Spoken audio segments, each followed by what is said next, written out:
नमस्कार साथियों, law order and civil rights YouTube channel की तरफ से आप सभी को 26 जनवरी गणतंत्र दिवस की हार्दिक शुभकामनाएं। दोस्तों, आप सभी गणतंत्र दिवस मना रहे हैं और पूरे भारत में, देश भर में, चाहे वो गांव हो, चाहे वो शहर हो, चाहे वो जंगल हो, चाहे वो समुद्र हो, जहां कहीं पर भी हिंदुस्तान में रहने वाले हमारे हिंदुस्तानी भाई यानी कि भारतीय नागरिक, वो सभी आज जश्न मना रहे हैं, देशभक्ति के गाना सुन रहे हैं और लड्डू भी जरूर वितरण कर रहे होंगे। साथियों, आज मेरे लिए बहुत ही बड़ा दिन है, मेरे लिए ऐतिहासिक दिन था। पहली बार इस जीवन में मुझे अपने डिपार्टमेंट का फ्लैग फहराने का अवसर प्राप्त हुआ, झंडा फहराने का मुझे अवसर प्राप्त हुआ। हर व्यक्ति का एक सपना होता है और वो सपना समय के साथ में पूरा होता है और आज वो मेरा सपना पूरा हुआ। आज का दिन मेरे लिए बहुत ही महत्वपूर्ण दिन रहा है, क्योंकि मैं पंडित रविशंकर शुक्ल विश्वविद्यालय रायपुर के विधि विभाग में असिस्टेंट प्रोफेसर हूं और अभी वर्तमान में इंचार्ज हेड हूं।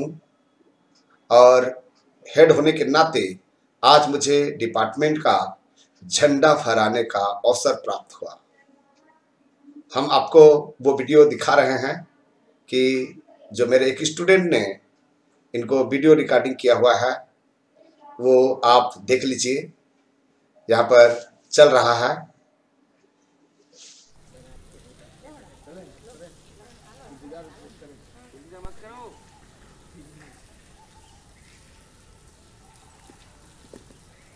संतावन हुआ।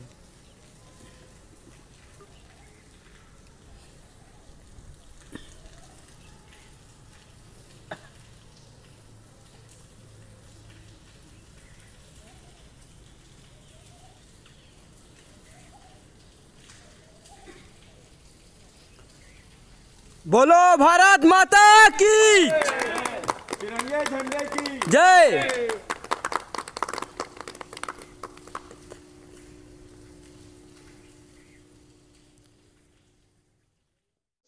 दूसरी बात यह है कि मेरे लिए 26 जनवरी बहुत ही इंपॉर्टेंट दिन रहा है।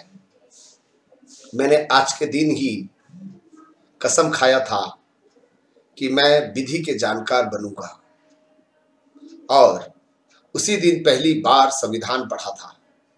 इसलिए संविधान पढ़ने का अवसर प्राप्त हुआ कि गणतंत्र दिवस में संविधान के बारे में बताया जा रहा था। हालांकि मैं मैथमेटिक्स के स्टूडेंट रहा हूं, मैं एमएससी मैथमेटिक्स हूं और मैं अपना करियर मैथमेटिक्स में बनाना चाहता था। लेकिन उस रिपब्लिक डे को मैं याद करता हूं, जो मुख्य अतिथि ने फंडामेंटल राइट्स, फंडामेंटल ड्यूटीज और संविधान की महत्वपूर्ण विशेषताओं को अपने उद्बोधन में कहा था। और मैं घर पहुंचने के बाद मैं संविधान को खरीदने के लिए सोचा था और मार्केट गया, एक संविधान की किताब खरीद के लाया। मैंने देखा कि संविधान में ऐसा क्या चीज है, मैं संविधान के बारे में नहीं जानता था। संविधान क्या, किस वस्तु का नाम है, संविधान में ऐसी कौन सी बात है। मैं तो यही जानता था कि संविधान एक किताब है। जैसे हम उपन्यास पढ़ते हैं, गोदान पढ़ते हैं, वैसे ही सामाजिक विज्ञान का या राजनीतिक विज्ञान का या लोक प्रशासन का एक किताब है जो स्टूडेंट्स परीक्षा के लिए पढ़ते हैं।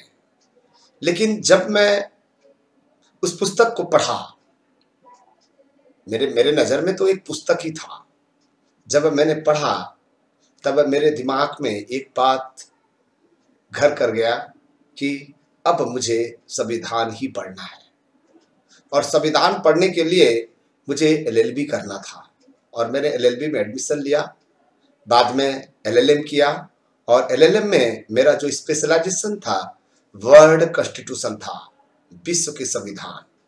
और मैंने केवल भारत के संविधान ही नहीं बल्कि Australia, Canada, Switzerland, Japan, British के अलिखित संविधान, इन समस्त जो संविधान है अन्य देशों के, उस संविधान को भी मुझे पढ़ने का अवसर प्राप्त हुआ। आज विभिन्न संस्थानों के द्वारा जब संविधान विषय पर चर्चाएं होती है तो जरूर मुझे याद करते हैं। मैं उस 26 जनवरी को मैं याद करता हूं और मैं सच बताऊं कि मेरा जो चेहरा जो है खिल जाता है। और आज वही 26 जनवरी का दिन है और उसी अवसर पर जो है मैं झंडा फहराया। साथियों, जब मैं एलएलबी कर रहा था तब संविधान को मैं पढ़ रहा था, तब मुझे एक बात समझ में आया। चूंकि उस समय मैं छत्तीसगढ़ विधानसभा में ही जॉब करता था और वहाँ पर जो बच्चे भ्रमण के लिए आते थे, विजिट करने आते थे या गेस्ट विजिट करने आते थे, तो लाइब्रेरी में हमारे पास में ओरिजिनल संविधान का जेरॉक्स कॉपी रखा हुआ है। चूंकि मुझे उनको समझाना पड़ता था, तब मैं ओरिजिनल संविधान को देखा था। और ओरिजिनल संविधान आप देखकर लगने लगेगा कि कैसी संविधान है, चित्र के द्वारा दिया गया था। आप विश्वास नहीं करेंगे, जो ओरिजिनल भारतीय संविधान है वो हस्तलिपि के द्वारा है, हाथ में लिखा गया है। लेकिन आप अंतर नहीं कर पाएंगे कि हाथ में लिखा है या टाइपिंग किया हुआ है। इसके अलावा नंद किशोर घोष के द्वारा, जो शांति निकेतन में बहुत बड़े विद्वान चित्रकार थे, पंडित जवाहरलाल नेहरू जी के निवेदन पर उन्होंने संविधान के चारों तरफ चित्रांकन भी किया है। आपको हम दिखाएंगे। पार्ट 3 जिसको आप लोग मौलिक अधिकार कहते हैं, उस मौलिक अधिकार में राम राज्य की परिकल्पना की गई है। यानी कि पहला शासक थे जिन्होंने अपने नागरिकों को फंडामेंटल राइट्स दिया, बोलने का अधिकार दिया। आपको पता होगा जब राम राज्य में राम राजा बने, तब एक आम नागरिक के कहने पर राजा ने आदेश दिया सीता को वनवास के लिए। यानी कि जनता की बातों को, अभिव्यक्ति को तवज्जो दिया। इसीलिए राम राज्य स्थापित करने की परिकल्पना फंडामेंटल राइट्स में दिया हुआ है। यदि पार्ट 4 में देखते हैं, जो directive principle of state policy में जो चित्र दिया हुआ है, चित्रांकन किया गया है, वो है श्री कृष्ण अर्जुन के सारथी बनते हैं। और वो सारथी जो अर्जुन को हमेशा पग पग ज्ञान देते रहते हैं, मार्गदर्शन करते रहते हैं कि हे अर्जुन, तुझे युद्ध लड़ना है तो किस तरह से लड़ना है। तो इसीलिए सरकार के लिए भी गाइडलाइन का विषय है। और यहाँ पर संविधान का जो directive principle of state policy है, पार्ट 4 है, वो स्टेट को डायरेक्शन देती है कि आपको पॉलिसी बनाना है तो कैसी पॉलिसी बनाना है।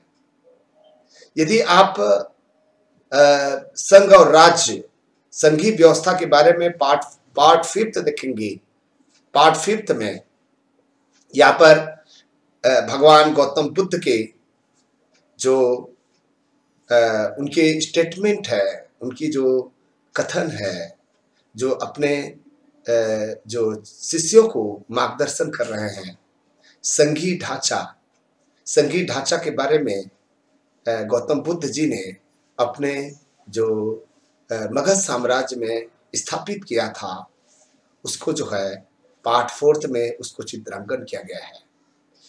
इसके अलावा भारत के विभिन्न कला, संस्कृति, विरासत को जो है चित्रांकन किया गया है। ये क्यों चित्रांकन किया गया था? इसलिए चित्रांकन किया गया था, जब भारत का संविधान बन रहा था तब उस समय भारत की जो शिक्षा का स्तर था बहुत ही निम्न कोटि का था। यानी कि शिक्षित लोगों की संख्या कम थी।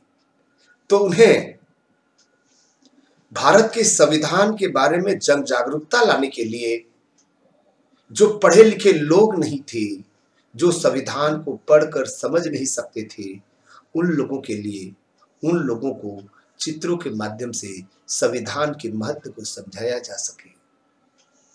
साथियों, ये संविधान आपको बहुत कुछ दिया है और ये संविधान हमारे जीवन के लिए बहुत ही पवित्र है। मैं ये नहीं कहना चाहता, लेकिन एक बात स्पष्ट कर देना चाहता हूं कि संविधान ही आपकी गीता, बाइबिल, कुरान की मान्यता देती है। यदि गीता, बाइबिल, कुरान ग्रंथ साहिब संविधान के अनुरूप नहीं है तो उसे असंवैधानिक घोषित कर देगा। असंवैधानिक घोषित किया जा सकता है। यानी कि गीता, कुरान, बाइबिल, ग्रंथ साहिब जो हमारे धर्म ग्रंथ है, उनको भी संविधान के अनुरूप होना पड़ेगा, क्योंकि ये भारत प्रजातांत्रिक पर आधारित देश है, ये गणराज्य है और अलग अलग कला, संस्कृति, भाषा, विरासत होने के बावजूद भी ये संविधान अनेकता में एकता की बात करती है। बंधुत्व की भावना ये हम सबको प्रदान करती है। याद रखिएगा कि संविधान ने ही 3 प्रकार की जस्टिस दिया है, social, economic and political justice.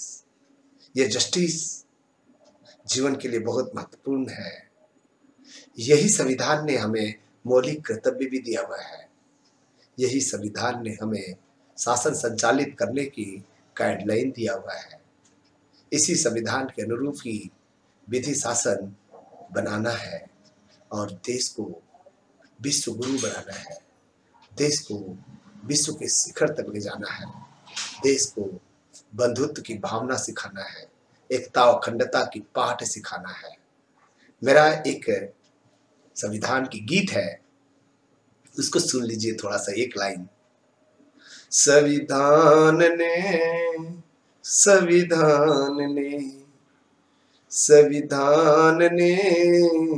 हमें अधिकार दिया, संविधान ने हमें अधिकार दिया। ये मेरा गीत है, संविधान का गीत मैंने लिखा हुआ है, वो किसी वीडियो में जरूर बताऊंगा। साथियों, ये वीडियो आपको कैसे लगी और हर व्यक्ति को संविधान के बारे में बताया जाए और आप भी इस संविधान के अनुरूप अपने कर्मों को अनुसरण करें, तभी देश प्रगति के पथ पर चलेगा और हम जो भी देश की आवश्यकता है, जो भी देश की अपेक्षाएं हैं, उसके अनुरूप हम देश को संचालित कर सकते हैं। थैंक यू, नमस्कार।